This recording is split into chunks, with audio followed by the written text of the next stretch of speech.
नमस्कार दर्शकबिंद, मैं मिलन छत्री फिर एक बार आप लोग को मेरे सामने में लाइव में हूँ। इस वक्त रात करीबन 9:30 बज रहा है। क्यों आज दिन भर भाग दौड़ा में काफ़ी मुश्किल था, लेकिन जो हुआ आज एक पश्चिम बंगाल के लिए एक हिस्ट्रिकल डे है, क्योंकि नौवा मुख्यमंत्री आज नया मुख्यमंत्री बंगाल में सियासत में आज ओवरटेक किया। कोलकाता का ब्रिगेड मैदान में काफ़ी भीड़ थे। एक ऐतिहासिक दिन माना सकता है व हिस्ट्रिकल डे माना सकते हैं, क्योंकि मैं कुछ ऐसे खुलासा कर सकता था, लेकिन मैं अभी भी खुलासा नहीं करूंगा।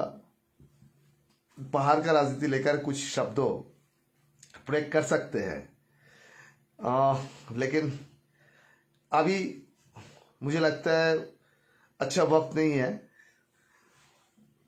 मतलब वक्त की इंतजार करना पड़ेगा आप लोग को।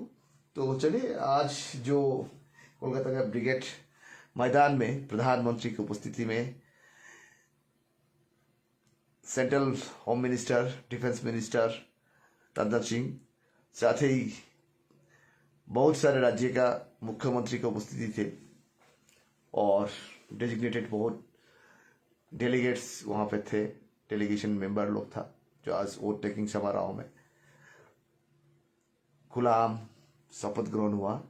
प्रधानमंत्री जी जब एयरपोर्ट में उतरे, वहाँ से बाय हेलीकॉप्टर ब्रिगेड मैदान में आ पूछे। उसके बाद स्टेट प्रेसिडेंट स्वामी भट्टाचार्य एक तरफ, एक साइड में प्रधानमंत्री के दाहिने तरफ, और लेफ्ट तरफ बाएं तरफ मुख्यमंत्री शुभेंदु अधिकारी जी को लेकर जब गाड़ी का काफिला लेकर पहुंचे। आज कोलकाता के ब्रिगेड मैदान में जो जनता का पदार्पण था, रिकॉर्ड जनता के आगमन थे। साथ में इस कार्यक्रम को प्रधानमंत्री के साथ डिफरेंट स्टेट का मुख्यमंत्री पहली बार बंगाल में ओवरटेकिंग में इतना बड़ा कार्यक्रम देखा है। ममता जी का भी पहली बार 2011 में जब ओवरटेकिंग हुआ था, इतना बड़ा पैमाने से उपस्थिति नहीं था। और आज साथ साथ कवि विश्व कवि गुरु रविन्द्रनाथ टैगोर की जन्म जयंती समारोह भी है, क्योंकि कवि गुरु के साथ दार्जिलिंग के मंगपू का एक अटैचमेंट भी है, बहुत डीप अटैचमेंट है। आज उससे कि 100 वर्ष आज से 100 साल बाद जो कविता लिखे थे मंगपू से ही उन्हें लिखे थे। तो देखिएगा, प्रधानमंत्री जी की उपस्थिति, साथ साथ पहाड़ का विभिन्न पॉलिटिकल पार्टी, जीएनएलएफ का प्रमुख मोहन गिशिंग, एक्स एमएलए नीरज जिम्बा जी, साथ साथ गोरखा जनमुक्ति मोर्चा का प्रेसिडेंट बिमल गुरुंग जी, रोशन गिरी जी, साथ ही उनका लीडर लोग, पहाड़ का एमएलए लोग, सब तो ऑब्वियसली उन लोग रहे थे। काफी उत्साहित समर्थकों के बीजेपी के लीडर्स लोग भी आज कोलकाता में पदार्पण किया था। दार्जिलिंग का सांसद राजू बिष्ट जी भी मौजूद थे। बहुत ही अच्छा एक मैसेज गया। मुख्यमंत्री के शपथ होने के बाद प्रधानमंत्री नरेंद्र मोदी जनता को नमन किया, झुककर नमन किया, स्टेज से सबको प्रणाम किया। तो पहले बार देखा कोई प्रधानमंत्री जनता को नमन करने के लिए बंगाल में, जो प्रधानमंत्री ने आज जो एक संदेश और मैसेज छोड़ा, ये बहुत बड़ा एक मैसेज है। व्हाटएवर जो भी हो, आज तो नया यात्रा शुरू हुआ बीजेपी का। क्यों पहले बार बंगाल में सत्ता में भारतीय जनता पार्टी है।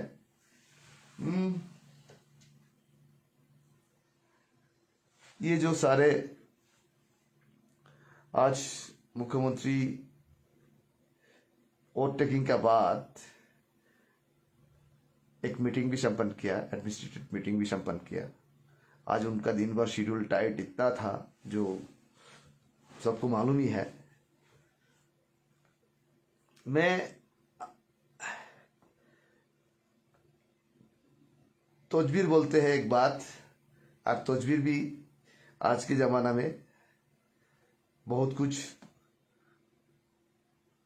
बोलते हैं, लेकिन क्या है ना, तौजबीर हर बात सही साबित नहीं होते हैं। ऐसे एक तस्वीर की बात कर रहा हूं, वो आप लोग को इंडिकेशन, आप लोग को पता चल जाएगा। मैं आज आप लोग को खुशियां का दिन है, खुशियां का दिन में किसी तस्वीर को लेकर मैं टिप्पणी नहीं करूंगा। नया पुराना तस्वीर हर वक्त इंसान को स्मृति जगाते हैं, मेमोरी देते हैं। ऐसा कुछ मेमोरी हर किसी को अच्छापन महसूस कराते हैं। तो जो भी हो, पहाड़ का स्टेबिलिटी पॉलिटिक्स, पहाड़ का स्टेबल पॉलिटिक्स कब शुरू होंगे, पहाड़ में कब नया व्यवस्था की शुरुआत हो सकते हैं, इस विषय लेकर एक अनुमान है मेरा। अभी इस वक्त हाल ही 2-4 महीना में संभव नहीं है, क्योंकि अभी तक कैबिनेट में आज जब सिर्फ 5 मंत्री वोट टेक किया है। कैबिनेट को फुल प्लेजर्डली विस्तार करना है, उसके बाद डेप्यूटी मिनिस्टर बनाना है, क्यों MOS जो होते हैं, मिनिस्टर ऑफ स्टेट जो होते हैं, कैबिनेट का डेप्यूटी कैबिनेट मिनिस्टर जो होते हैं, वो भी फाइनलाइज हुआ नहीं अभी तक। कल तक तो बहुत नाम आ रहा था, जयशंकर घोष को भी वोट टेकिंग हुई, लेकिन आज सिर्फ 5 बंदा वोट टेक किया। अग्निमित्र पॉल, दिलीप घोष, निशित परामरिक, ये प्रमुख मुख्य लोग सब ने वोट टेक किया। ठीक है, जब विस्तार होंगे मंत्रिमंडल, क्या 5 गोरखा MLA में, नेपाली भाषी MLA में एक मंत्री बन सकते हैं? मुझे लगता है एक नहीं, 2 की लड़ाई यहाँ पे है। एक तो देखिए, मुझे लगता है विशाल लामा जो कालचिनी से है, उन्हें मंत्री होने का बहुत नजीक कतार पे है।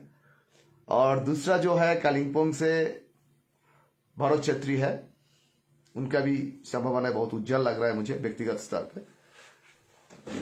और बीजेपी का हाईकमांड क्या करेंगे नहीं करेंगे वो तो पार्टी का डिसीजन है, लेकिन मुझे ये अंदाजा है हो सकता है, क्योंकि हर्षवर्धन श्रृंगला जी भी आज कार्यक्रम में था, पहाड़ का 2 सांसद। अभी देखिएगा, पहाड़ में आप लोग अलायंस वोट मांगते हैं एक साथ, लेकिन मेरा व्यक्तिगत स्तर पे सजेशंस है, जो हर पॉलिटिकल पार्टी अलायंस का जितना भी है, जिन लोग पहाड़ के समस्या समाधान और पहाड़ की एक व्यवस्था के लिए नया डिमांड कुछ कर रहा है, उन लोग एक साथ कोई भी जगह में जाए तो उसका वेबिलिटी व वेट बहुत ज्यादा रहेंगे। ये एकदम हकीकत की बात है। और सिंगल में जाएंगे तो आप लोग को ना फिर से अलग करने के प्रयास रहेंगे। ऐसा नहीं है जो मैं आप लोग को फुटाने की कोशिश कर रहा हूं। देखिए, पॉलिटिकल सियासत में जाने के लिए हर पार्टी का एक तमन्ना रहते हैं, उम्मीद रहते हैं, जो हम सियासत में जाएंगे जनता का लिए काम करेंगे, जनता के लिए काम करेंगे। लेकिन जब तक कुछ आप लोग को उपलब्धि नहीं हो रहा है, तब तक के लिए एक ही रहिए। अलायंस में जब रहा, वोट एक साथ मांगा, सब कुछ एक साथ कर रहा है, तो सब कुछ एक साथ करने से ना एक बड़ा मैसेज जाएंगे। हाँ, हम GTA के बारे में जो बोल रहा था, आज कैबिनेट में सिर्फ 5 ही मंत्रिमंडल शपथ ग्रहण किया। फुल कैबिनेट होंगे, उसके बाद कैबिनेट में प्रपोजल आएंगे GTA का डिजर्व करने के लिए। वो डिजर्व के बाद जो प्रपोजल पास होंगे, उसके बाद गवर्नर के पास जाएंगे, गवर्नर होम मिनिस्ट्री में भेजेंगे, मिनिस्ट्री ऑफ होम अफेयर्स में भेजेंगे, तो होम मिनिस्ट्री से वहां पे सील मोहर होंगे। वो ये लेंदी प्रोसेस है, कम से कम 4 महीना तो मिनिमम लग ही जाएगा, मिनिमम 3 महीना रख लीजिए। 3 महीना तक आप लोग को यूनिटी रहना पड़ेगा। अदरवाइज कोई किसी को सत्ता में बैठा देगा, फिर वैसे ही रह जाएगा। पार की व्यवस्था जहाँ के जहाँ ही वहीं पे ठप हो जाएगा। उसके बाद रिजर्व होने के बाद यहाँ पे एडमिनिस्ट्रेटर बैठेगा, जीटीए का एडमिनिस्ट्रेटर बैठेगा। क्यों? यहाँ पे जीटीए रिजर्व करने के बाद जीटीए चुनाव, जीटीआर हुआ जो भी हो, चुनाव होने से पहले जो यहाँ पे कर्मचारी है उनको चलाने के लिए एक एडमिनिस्ट्रेटर बैठेगा। मुझे इस बार व्यक्तिगत स्तर पे मुझे नहीं लग रहा है जो किसी पॉलिटिकल पार्टी के बंदा को गवर्नर ने यहाँ पे एडमिनिस्ट्रेटर बैठाएंगे। यहाँ पे कोई ब्यूरोक्रेट्स के एडमिनिस्ट्रेटर बैठाएंगे। उसके बाद चुनावी प्रोसीजर होंगे, चुनाव की जो जीत के आएंगे उनके ही नया व्यवस्था की सियासतधारी पार्टी बनेंगे। तो हिसाब में आप तो देखिएगा, पहाड़ में क्या होता है ना, जब पहाड़ में कोई भी राजनीति का पतन होते हैं, जैसे हम लोग 2007 के आसपास देखा, जेएलएफ के जब सत्ताच्युत हुए थे उस टाइम पे सारे के सारे जीजीएम में समर्थन जुटाया था। उसके बाद 2017 में देखिएगा आप लोग, 2017 में जब विमल जी को यहाँ से जाना पड़ा था, तो उसके बाद विनय जी का सत्ता में आया था। विनय जी के साथ साथ अनित जी भी था। अभी अनित जी वो सत्ता में ही है, जीटीए के सत्ता में ही है। तो देखिए, बंगाल में सत्ता में जब टीएमसी चला गया, तो उसके बाद देखा ही जा रहा है पहाड़ का विभिन्न पंचायत, विभिन्न पॉलिटिकल पार्टी के एक्टिविटीज करने वाला डिफरेंट पार्टी के लीडर्स किसी एक पार्टी के तरफ ज्यादा झुक तक रहा है। लेकिन ये भी एक सवाल है। क्या सवाल है? झुकने का कितना कार्यकारिता होते हैं और वो फलदायक कितना रहेंगे, वो एक बार सबको सोचना पड़ता है। क्यों इतना जल्दीबाजी में कोई डिसीजन मुझे नहीं लगता है। मेरा व्यक्तिगत ओपिनियन है, पर्सनल ओपिनियन है, तो कोई कार्यदायी होते हैं, कहीं ना कहीं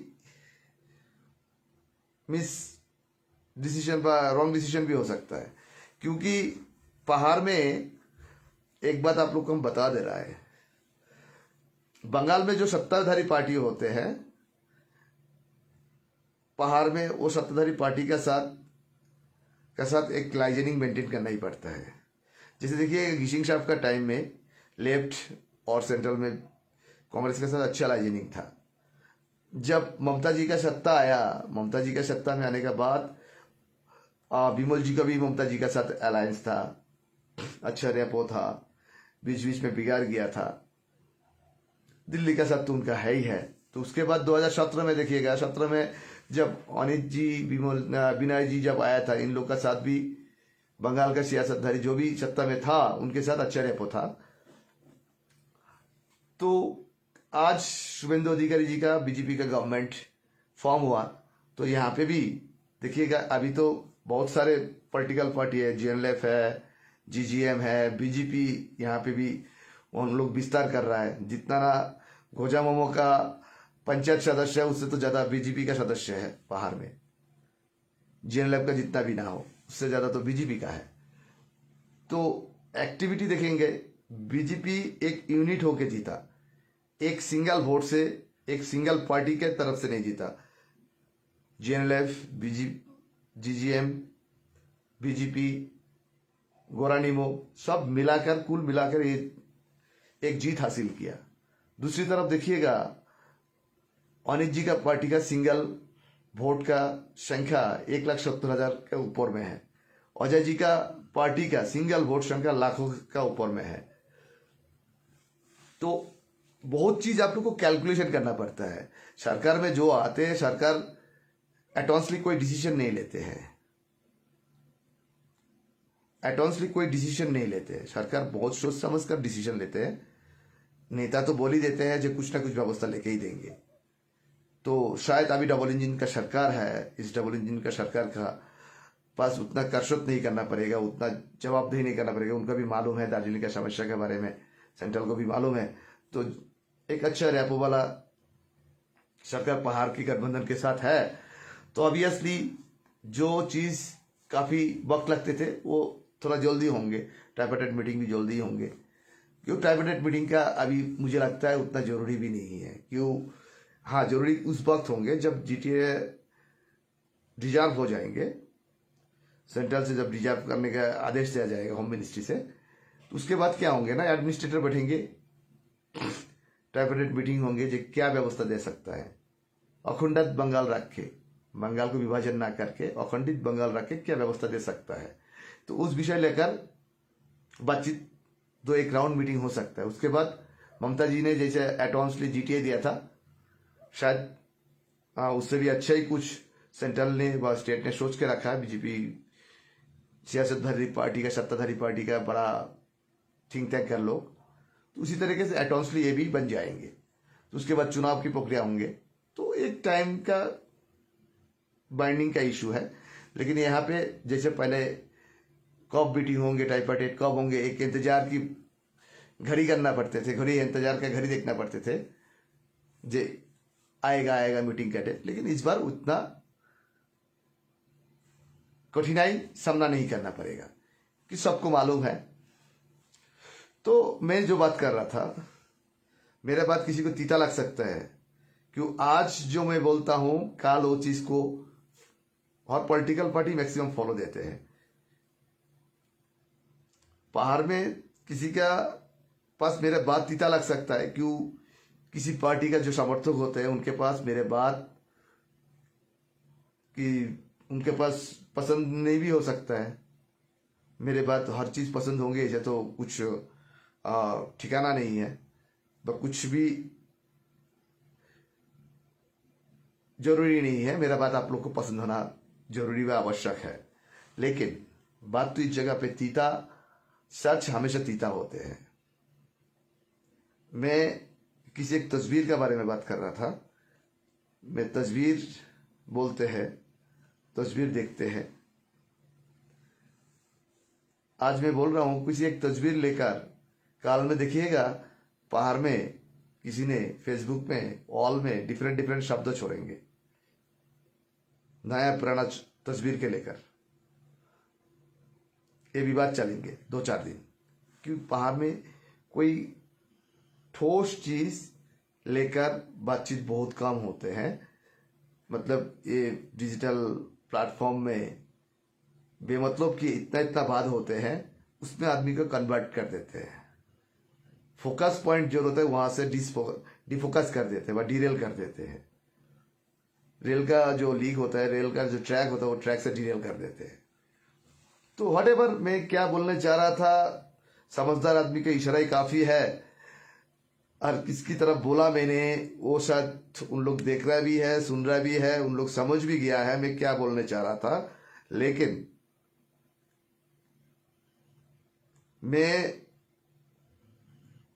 मेरे पास तो देखिए भाई इतना धमकी आता है, इतना धमकी आते हैं, मैं कभी उसमें बॉदर ही नहीं करता हूँ।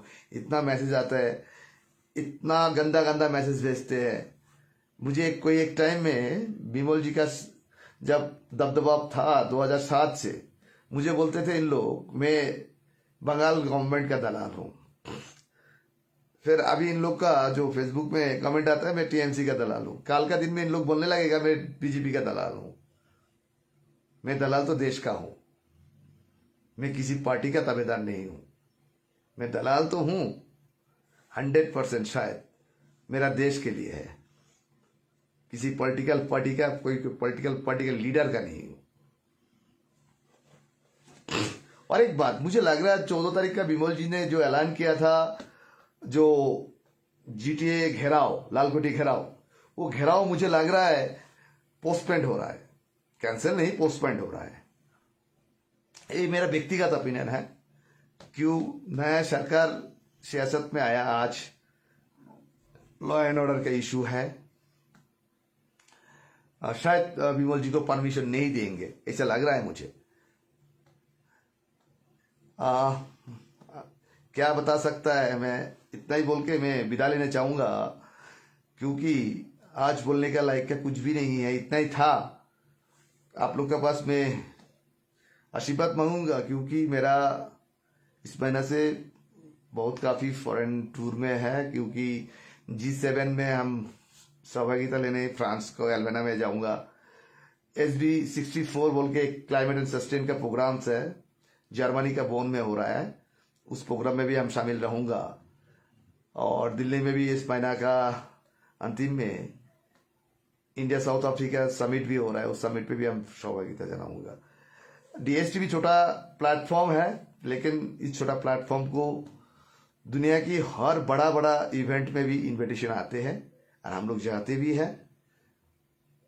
आगे से दुनिया का, बाहर दुनिया का भी न्यूज आप लोग को दिखाएंगे। शायद कोशिश भी करेंगे दार्जिलिंग लेकर इंपोर्ट देने के लिए, और एक एक्सक्लूसिव इंटरव्यू आप लोग को हम दिखाएंगे इस सप्ताह में। नाम नहीं बताएंगे, बहुत बड़ा एक एक्सक्लूसिव इंटरव्यू आप लोग को देखने मिलेगा। तब तक के लिए विदाई दीजिए। मैं मिलन शेट्टी अभी विदा लेने जाऊंगा। जय हिंद, भारत माता की जय,